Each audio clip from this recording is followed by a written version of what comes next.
to the Mighty Basketball Podcast, also known as the M.O.B Podcast, episode. Let me check because Ja always messes it up. It's 107. 107. Oh, well, I'm just gonna check just to make sure that it's the right episode, so I won't get it wrong again.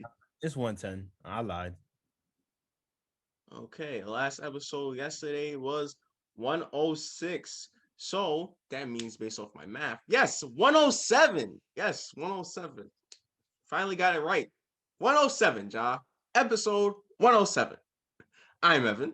Look, bro, you already bully PG. Do not bully me, man. I'm Evan. And I'm Ja. It's our basketball podcast where we recap, break down, and analyze players and teams from previous games from previous day. I don't know what he was talking about with PG. But anyway, how are you this weekend? How was your birthday yesterday? Oh, thanks, man. I chilled. I was mainly at home just watching old school Clipper highlights,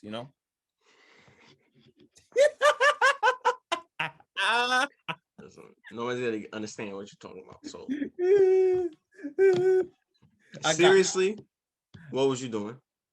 I just chilled at home. I was chilling with my sister, you know what I mean? Just we ate some good food from a certain restaurant inside the house. And I went to go cruising. Go cruising. Yeah. What is cruising? Well, basically it's like when you are in a car and you're just driving around, basically just chilling out with your peoples doing stupid shit. Stupid stuff. Get edited out. You're right. Doing stupid things. Nigga think his child is watching. So you just breaking the law. Yeah, breaking. I'm doing good as well. I'm glad that you have had a wonderful birthday last night. Thank you.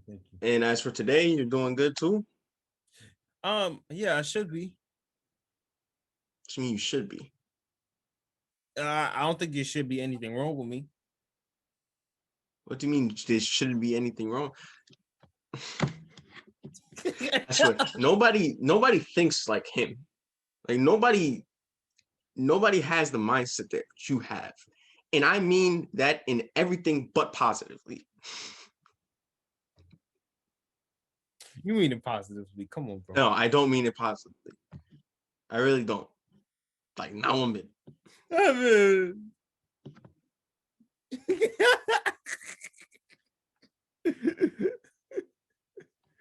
20 years old, ladies and gentlemen. 20 years old. As I was saying, I'm doing good as well. I hope everyone's having a good day. Everyone will have a good day. Saturday, start of the weekend. Enjoy it while it lasts. As for last night's set of games, they were enjoyable while it lasted. A lot of good action, a lot of close games, a lot of great performances. So let's get into it first. Starting off with the Los Angeles Clippers and their 7-game winning streak, the league's best winning streak. Heading into Philadelphia, going up against those 76ers and MVP'd. And the Sixers really just got out early in that jump. They got to up 17-3. Clippers got out to a slow start, and it was really playing back for the most part of this game. They were behind double digits a lot of this game, between 10 and 13, once they got a little bit of rhythm, because Sixers always had the rhythm. Yeah.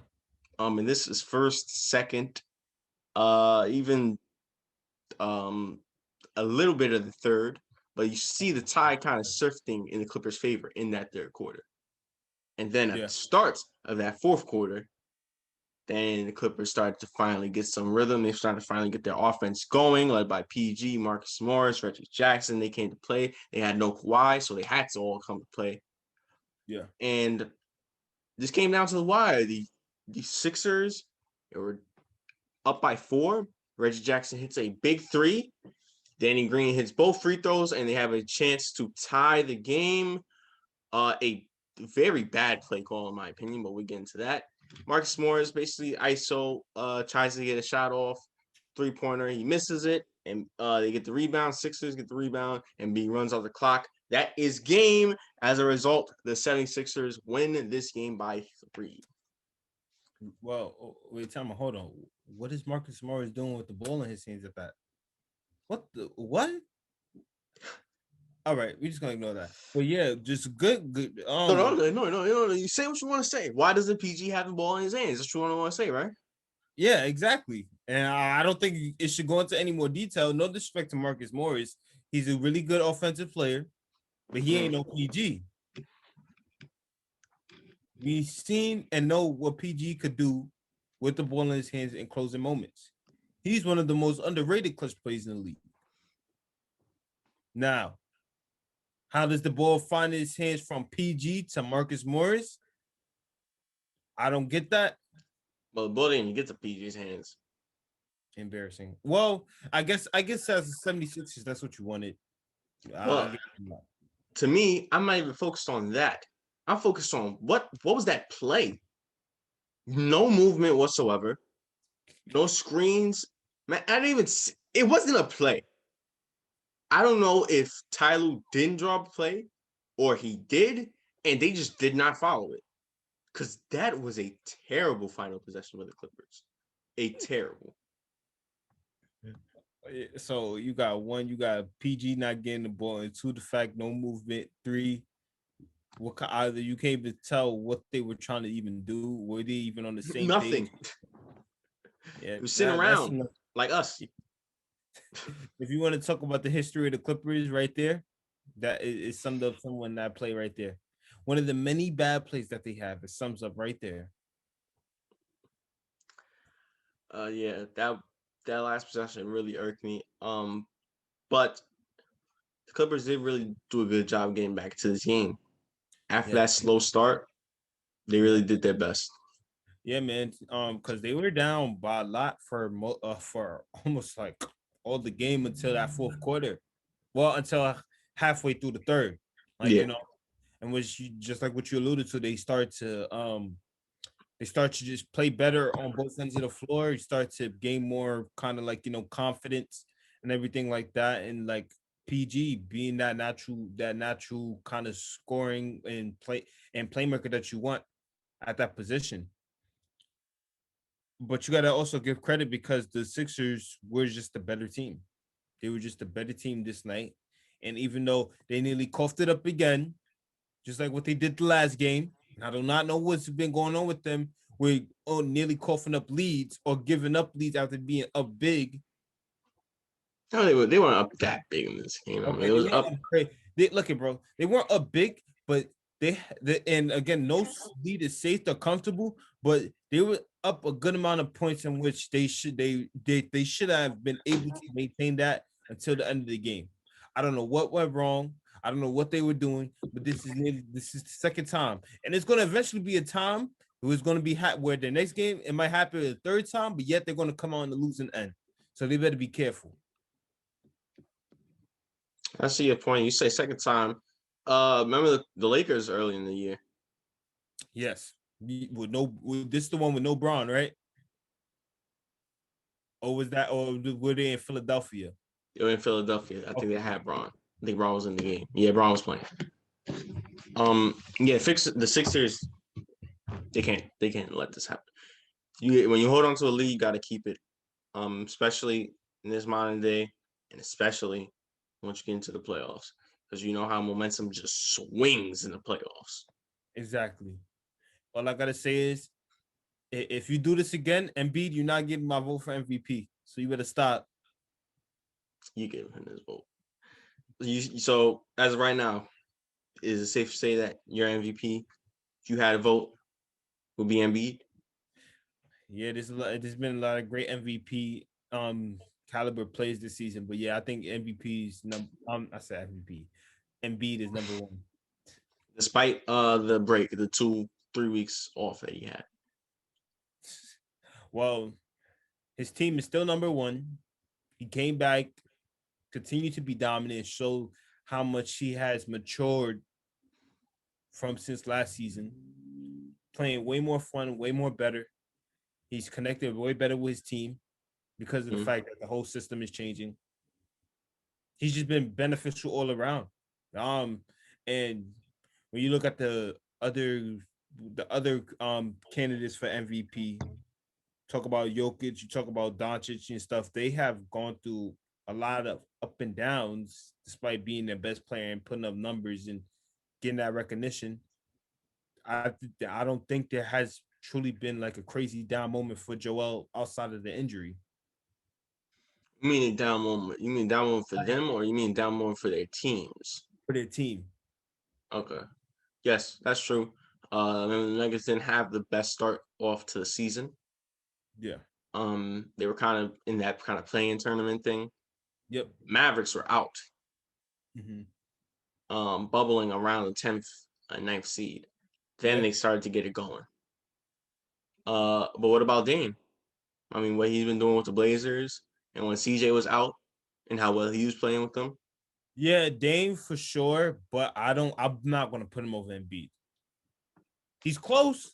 He's close, but I'm not putting him over Embiid. Interesting.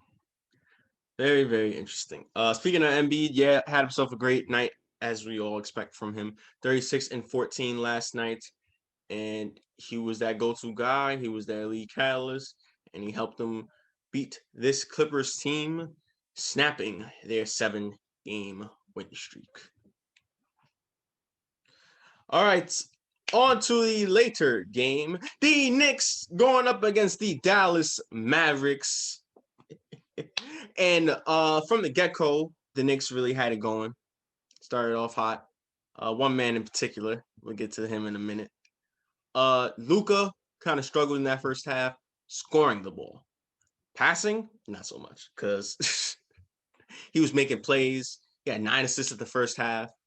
And his playmaking ability and his passing ability, along with the Mavericks kind of stepping up a little bit, Porzingis around him. Yeah. And they was close in that first half. In the third quarter, it hit. Luka started to get going a little bit in terms of scoring.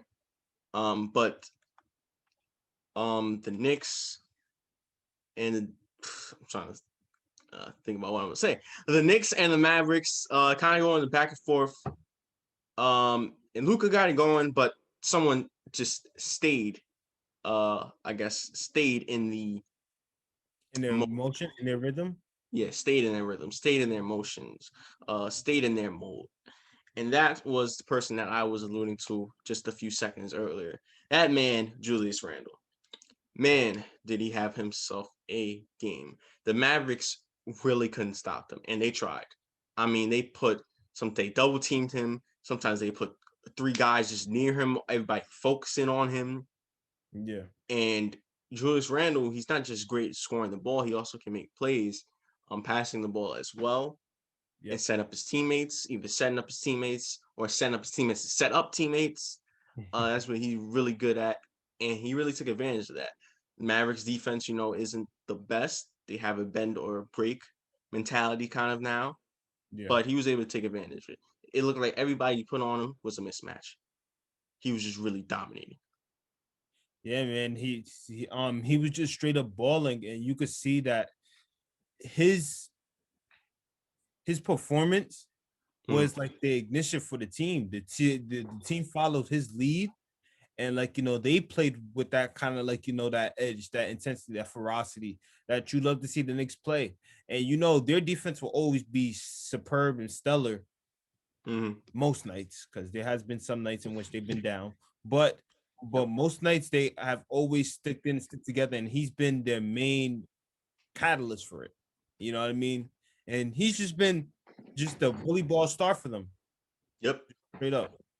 And he's been it. And when he went out in that early in the fourth quarter, RJ Barrett took over.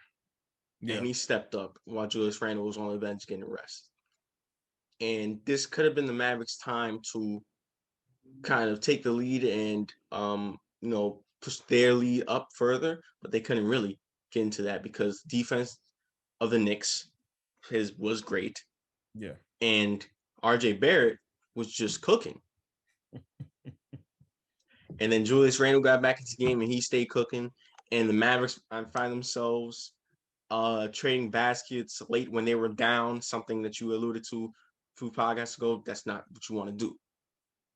Yeah. And at that point, they had to become a fouling game and they had to make threes and all that. And to no avail. And as a result, the Knicks do take that win. Yes. I love to see it. Yeah, man. Just a great upset because again, well, I chose the Mavericks, you chose the Knicks, so I believe you chose. Nah, I chose the Mavericks. Oh, you chose. I expected more from Luka, but I should have Yeah, expected uh more from the Knicks defense. yeah.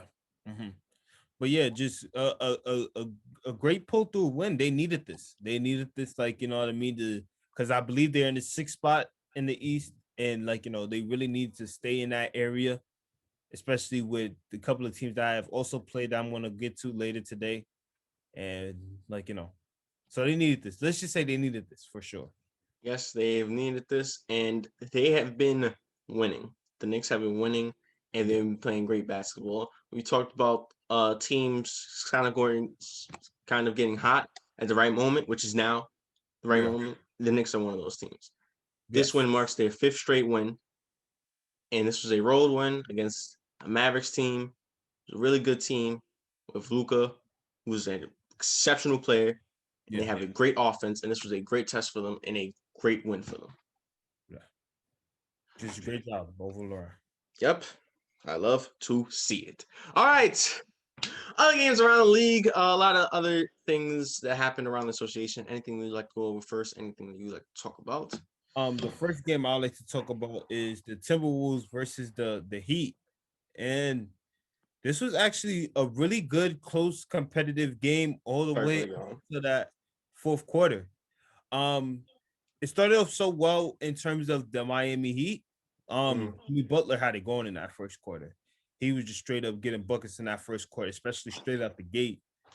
Yep. And the he had the advantage throughout that first quarter, and then the second quarter hit. Then the Timberwolves started to gain their stride. They started to get in their roles, started to get on their run, and then from there it was just a ball game between both teams. Both teams was flowing from the three, hitting the three real well, and whenever they had the opportunity to get to the basket and create something inside the paint, that's what they were doing, and that's how it really was for both teams. Even though the Heat are known for their defense, of course, it just wasn't really that much defense being played on their end Yeah. in this game. And it was basically close. And then the fourth quarter hit, and Karl Anthony Towns just basically came alive within that fourth quarter. And he helped just ignite this Timberwolves run in the fourth quarter, in which they played more active, they played more energy. Just a spark just hit in them, in which, like, you know, they was able to go into the run to get this game. Yep. Gonna reference something that Jimmy Butler had said in the post game comments. The Heat kind of were playing a little bit soft, in the words of good old Jimmy. And you could tell by that he was not happy with this loss one bit. Well, yeah, man, he was going against up the former third stringers, and they needed some revenge. It's a new team. Don't do that. Yeah, this is a new team. But yeah, Heat now losing three straight, and it's getting close in that. Well, it's been close in that Eastern Conference. So this is a win that they needed. And yeah, I understand Jimmy's frustrations. yeah, it's tough, man. You the Heat know they don't want to be in the situation that they're in right now. They were supposed to have higher expectations, but again, situations that were out of their favor and other things alluding to. So it's just like, you know, things just did not go their way. But they need every win that they could get, man. And they have had some losses that they should have never lost. For me, let them sit at seventh. Let them sit at seventh. Miami. Fun at the hat. Miami. One, this is what matters, all right? The Knicks fan, Miami, I'm most likely to win the playing game. I'm nervous Knicks in the playing game. Because these are the Knicks, and something always happens. Look, But at least you being honest. At least you being honest. that's one. Two, listen, Miami stay seventh. The Nets are second. You win the playing game. You play the Nets in the first round. Come on, like that. You don't want to play the Heat in a first round series. So that's all I'm saying. Heat, do us all a favor. Just say something. Say something. Do us all a favor and say something. Because we all know, and even if the Knicks win the playing game, the Knicks against the Nets, I mean, New Yorkers will love it. But realistically, They're getting smoked. I'm sorry. I wouldn't say smoke. We've been playing well against the Nets. But anyway, the Hornets against the Nets. Come on. The Pacers against the Nets. Like, Heat, do us all a favor. Just sit. Well, yeah, Just sit. And this is the NBA fan talking, not the unbiased one. When you say that, of course, the Heat got a better chance of of matching up well against the Nets. If the Heat plays the Nets, I got them in 7. Look, so with the hot takes. What's up with the hot takes? If the Heat plays the Nets in the first round, I got the Heat in 7. I understand. Yes. Okay. I see you. Do I really believe that in my heart? No. But I believe that the Heat has a chance. Yeah. And Indiana is the second best matchup team to go against the Nets. Behind it's the Celtics. Oh yeah, I forgot the Celtics. If the Celtics were to drop, because the Celtics are close, if those were to drop a little bit, it will be the Celtics. Then, I would say Indiana. Yeah. But yeah, that's all I want to really say. Yeah, come on, Miami, just do us all a favor. Just sit there. Praying but all right. Well, that's crazy, man. Next game. The next game I would like to talk about is the Pelicans versus the Wizards, and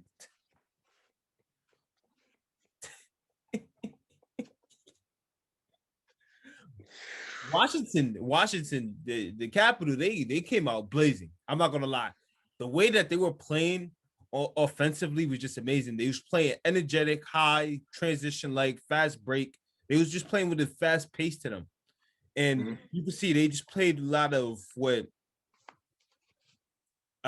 as if this is what you expected to see from the Wizards in the beginning of the season before they disappointed us.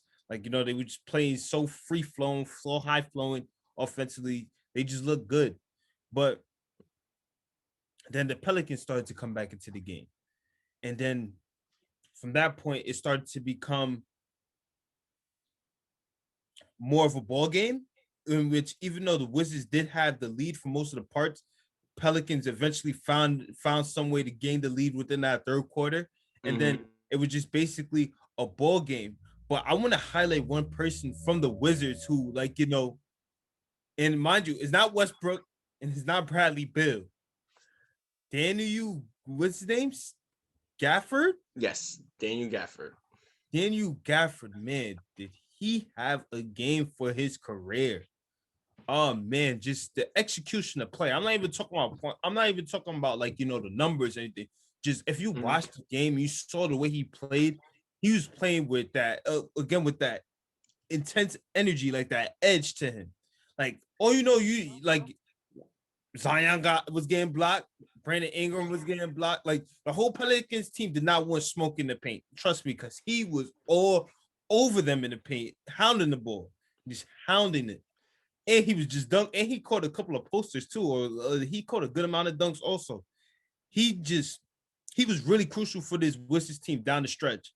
And just like what I'm alluding to right there, it was a close game. I believe the Wizards were down by 4. And Ingram attacks the paint, and there's Daniel right there with a big block. Bang. And then, next thing, come down the court, I believe Westbrook get a layup. 103, 105. Then his Zion turn. You think Zion going to get a bucket because we know who Zion is. Nope. Think again. Daniel right there just to get another block.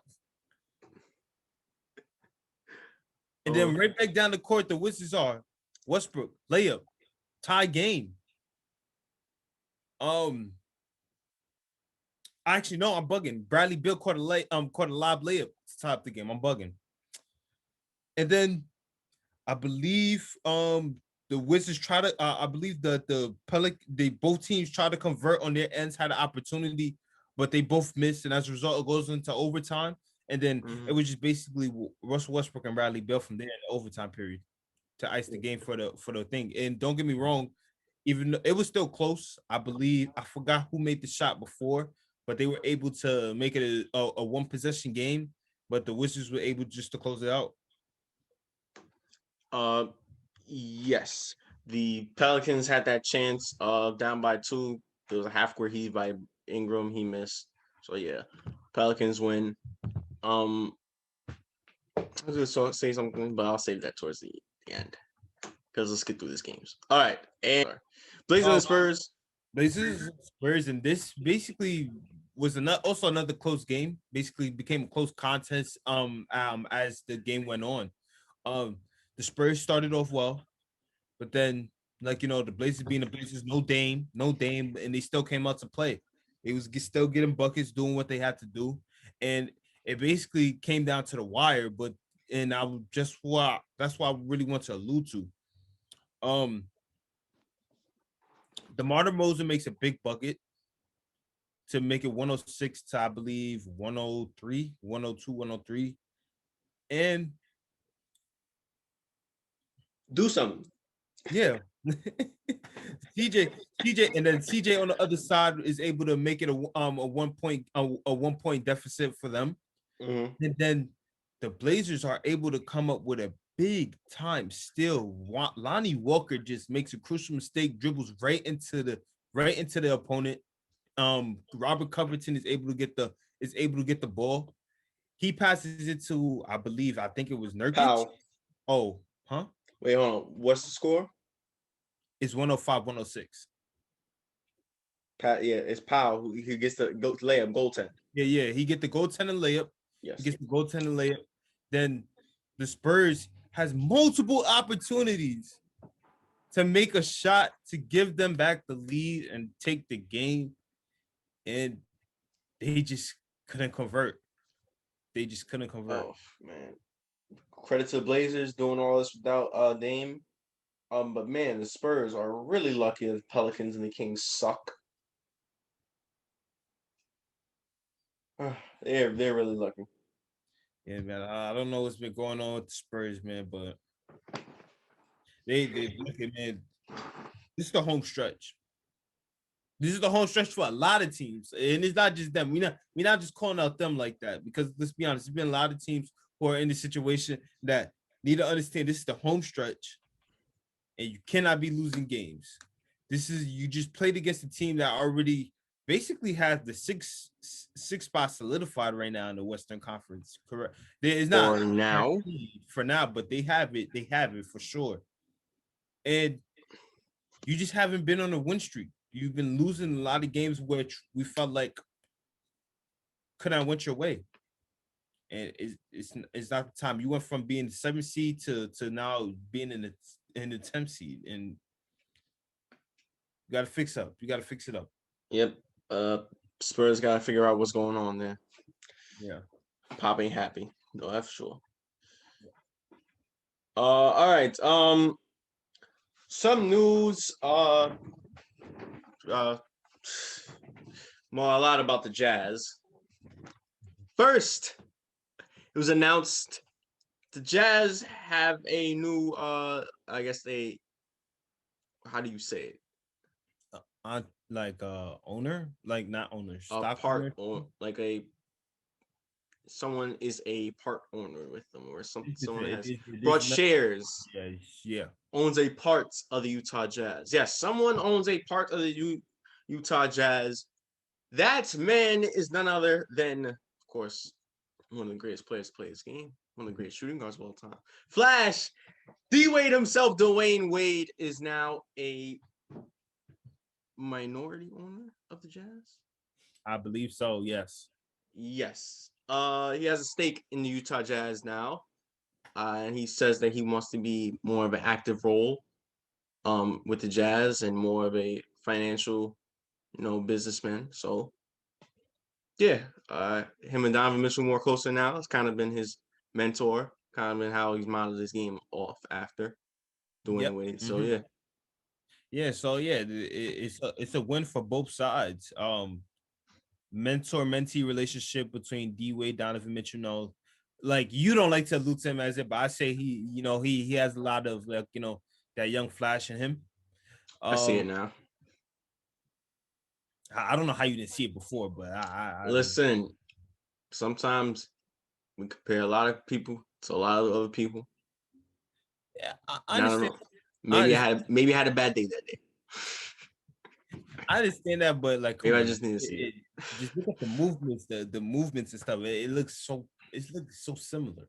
But yeah, but like, and so that's great on that one. And another thing is if entrepreneurship. Well, these NBA players, most of them have like always been having that entrepreneurial mindset, that business like mindset. And D Wade has had it for a good minute, being alongside Braun and Melo and them, and how they do their stuff. So this is just another great way for him to just build up that business like mentality.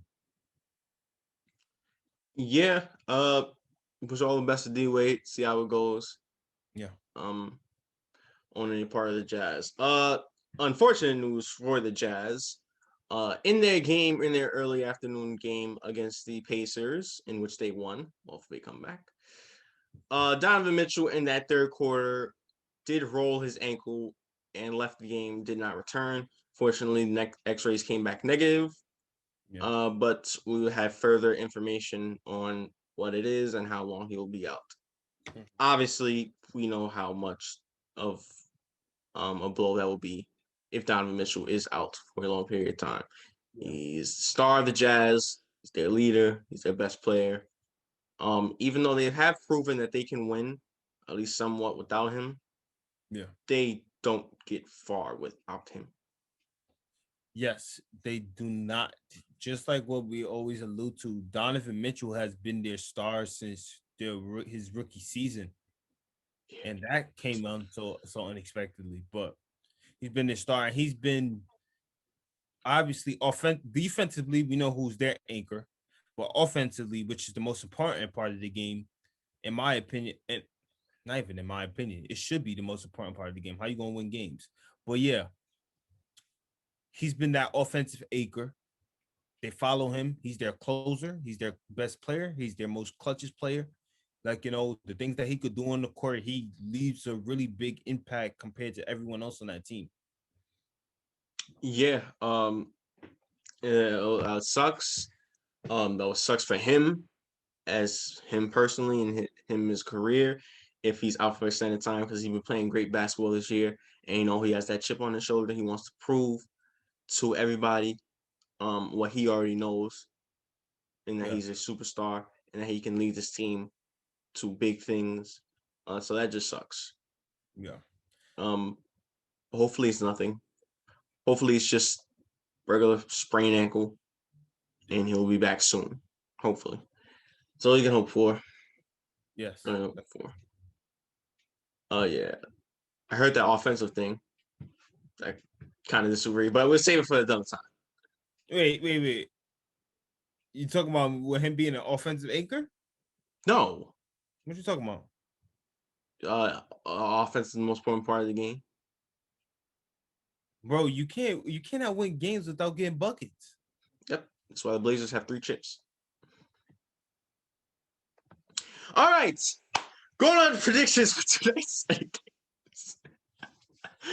uh, a good lineup. So let's go ahead. Start off with first primetime game of the night this afternoon game, 4:30 ESPN. It is the Utah Jazz going up against the Los Angeles Lakers. Man, you would hope that both teams would be healthy for this, and that man right behind me would be playing. But nonetheless, you get what we get. Who you got? I got the Jazz, even though I feel like Andre Drummond's going to dominate Rudy Gobert.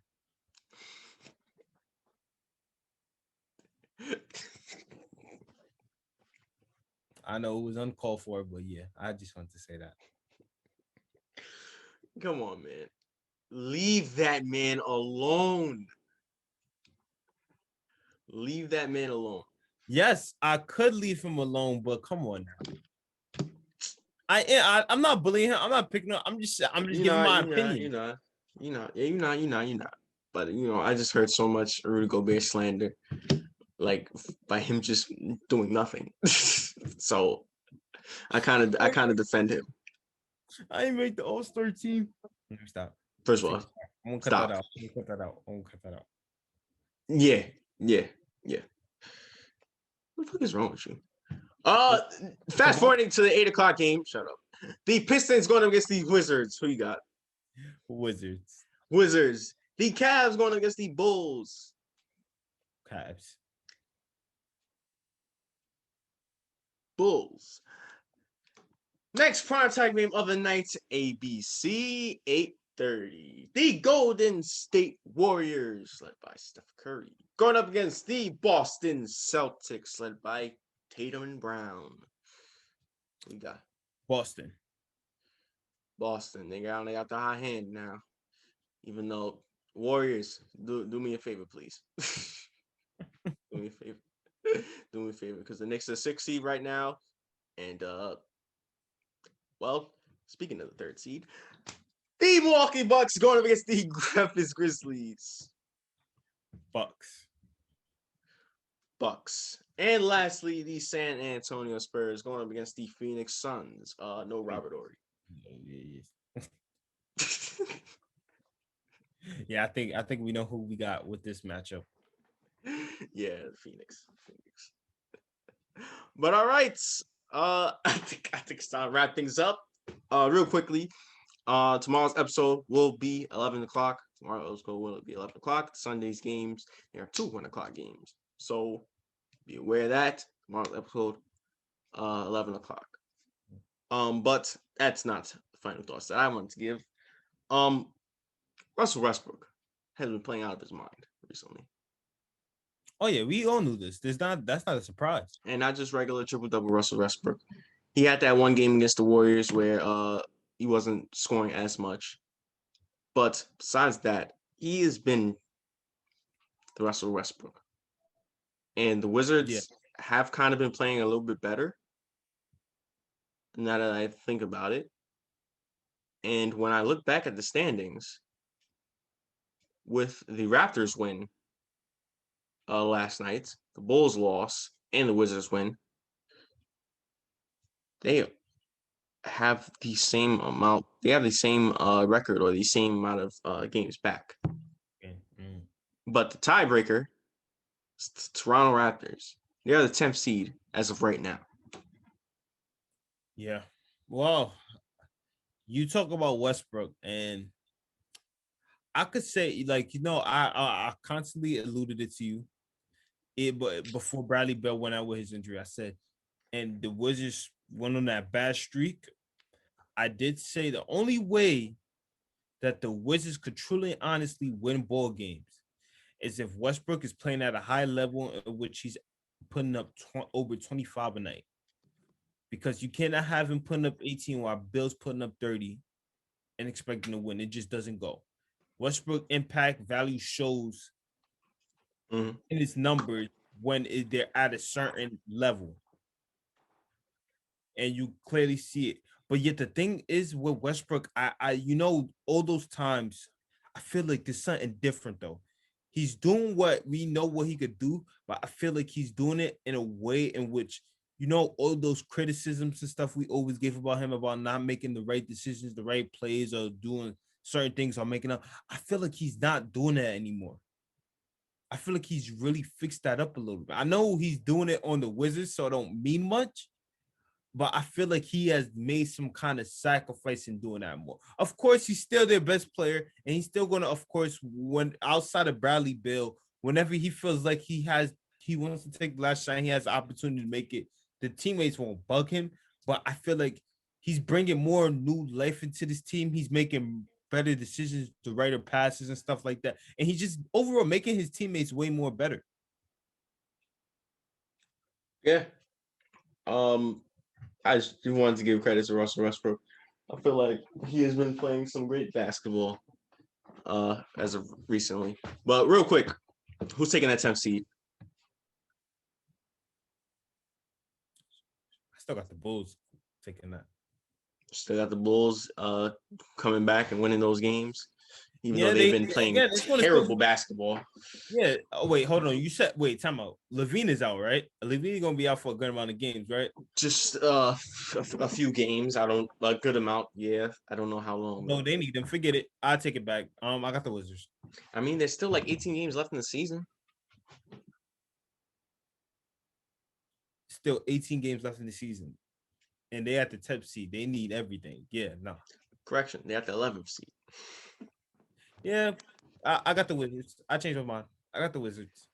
No, what about the Raptors? I mean, they just won a chip 2 years ago. And what happened? And what happened in the bubble? They still made it to the play. You're talking playoffs, right? They made it to the second round. Yeah, they went against a Brooklyn Nets team with no Kyrie, no KD. I believe Caris LeVert went off in that series. They were a few possessions away from going to the Eastern Conference Finals again. And their best player was their backcourt, obviously Lowry and Van Vliet and OG and M.O.B. and OG and M.O.B. and Siakam basically. Yeah, you said it before I could say anything. I will do it. I will do it. I will have to agree with you. Sorry, it's late. Now you're real tired. I know I'm mumbling and stumbling and stuttering like Jadim, but yeah, I gotta agree with you. I got the Wizards taking that 10th seed. They've been playing great basketball. They have these stars and Russell Westbrook and Bradley Beal. If I was to choose and runner up, it would be the Raptors though. The Bulls just haven't been able to get it together.